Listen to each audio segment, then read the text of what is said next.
오늘 본문 말씀은 사도 바울이 예루살렘에서 단 한 번 자신의 신앙 체험을 간증한 내용입니다.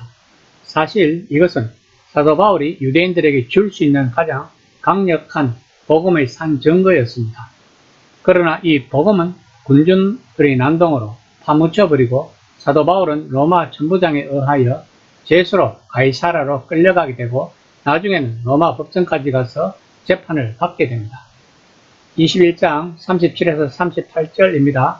바울을 데리고 영내로 들어가려 할 때 그때에 바울이 천부장에게 이르되 내가 당신에게 말할 수 있느냐 이르되 내가 헬라 말을 아느냐 그러면 내가 이전에 소유를 일으켜 자객 4,000명을 거느리고 강야로 가던 애굽인이 아니냐.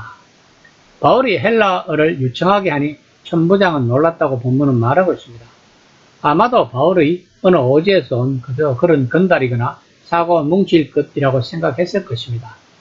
어쩌면 최근에 반란을 일으킨 이집트 사람일 것이라고 생각했을 수도 있습니다.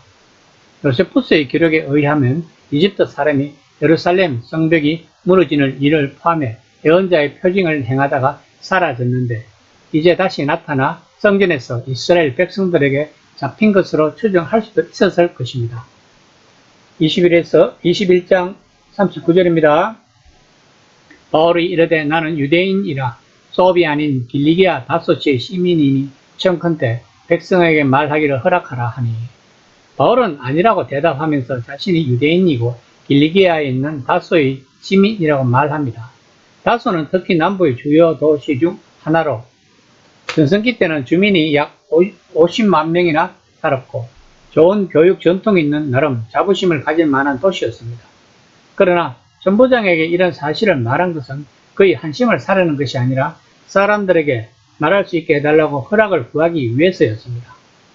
바울이 이제 폭도들에게 얻어맞아서 말을 할 수 있는 상태가 아니었으나 이번이야말로 그가 다른 많은 곳에서 한 일을 예루살렘에서도 할 수 있는 기회였기 때문입니다.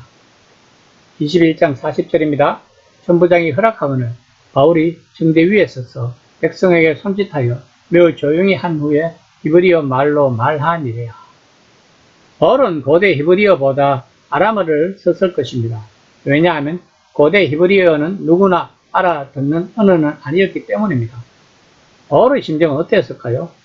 로마서 9장 2에서 5절에서 보는 바와 같이 바울은 유대인들을 위해서라면 자신이 메시아에게서 끊어져도 좋다고 말했습니다. 그가 그렇게 말한 것은 그의 동족을 위해서 기도하는 것을 멈춘 적이 없었다고 로마서 10장 2절에서 말한 것을 보면 알 수 있습니다. 이것이 바울의 심정이었습니다. 그러므로 그는 폭도들 앞에서 그렇게나 담대히 간증을 할 수 있었던 것입니다. 22장 3절입니다.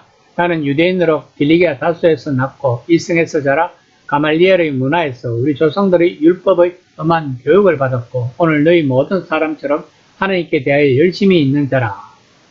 바울은 자신의 소개로 간증을 시작합니다. 그의 부모는 엄격한 바리새인이었고 그에게 가장 엄격한 랍비 교육을 받게 했습니다. 가말리엘은 5장에서 이미 만났습니다.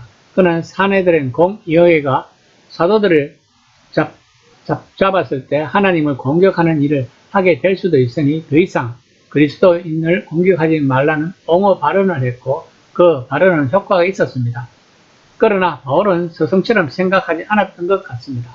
그 당시 바리새파는 두 가지 학파로 나뉘었습니다. 강경파인 산마의 학파가 있었고 온건파의 헬레파가 있었습니다. 가말리엘은 온건파였는데 바울은 강경파인 산마의 학파에 가까운 것 같습니다. 또한 바울은 자신이 조상의 율법과 모세의 법규를 잘 알았고 하나님께 대하여 열심을 품었다고 이야기하면서 자신이 한 일을 설명합니다. 22장 4에서 5절입니다.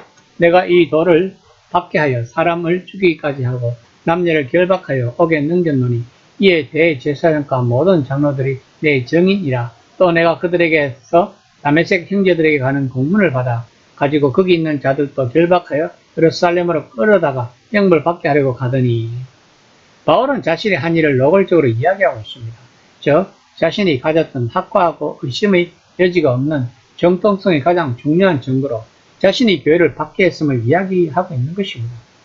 그곳에 모인 사람들 가운데 대제사장과 직접 이야기를 나눈 사람은 많지 않았을 것입니다. 그리고 대제사장에게 위임받은 사람은 더욱더 드물었을 것입니다. 22장 6절에서 12절까지는 우리가 잘 알고 있는 다메섹 도상에서 예수님을 만난 사건을 이야기합니다. 많은 사람들은 바울의 다메섹 사건을 가지고 바울을 정신분석하려 했습니다. 또한 그가 내적 망상으로 고생했다고 주장했습니다. 즉 바울이 그 망상을 하늘로부터 온 환상이라고 해석을 했다는 것입니다. 그러나 중요한 것은 바울의 심리에서 일어난 일이 어떻게 일어났는지가 아니라 그가 무엇을 믿었는지입니다. 다시 말하면 이 모든 것을 설명해주는 이후의 그의 삶과 그의 신앙이 그의 정당성을 입증하는 것입니다. 그의 신앙의 핵심은 예수님이었습니다. 이 신앙은 그때나 지금이나 똑같습니다. 지금도 예수님은 살아계셔서 사람들을 부르시고 또한 박해자들을 설교자로 변화를 시키십니다. 바울의 이야기는 끝나지 않았습니다. 그는 앞으로도 자기 입장을 분명히 밝힐 것입니다.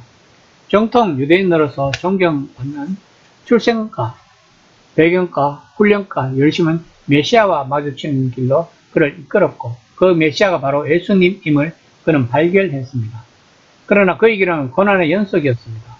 본 히퍼 목사가 말한 것이 또 생각납니다. 하나님이 누군가를 부르실 때는 와서 죽으라고 부르시는 것이라고 말했습니다. 즉 하나님 나라의 일을 하면서 우리들의 야망이나 안락함이나 권력을 꿈꾸지 말라는 것입니다. 이 시간 나는 하나님 나라의 일을 하면서 무엇을 꿈꾸고 있는지를 한번 생각해보는 시간이 되었으면 합니다.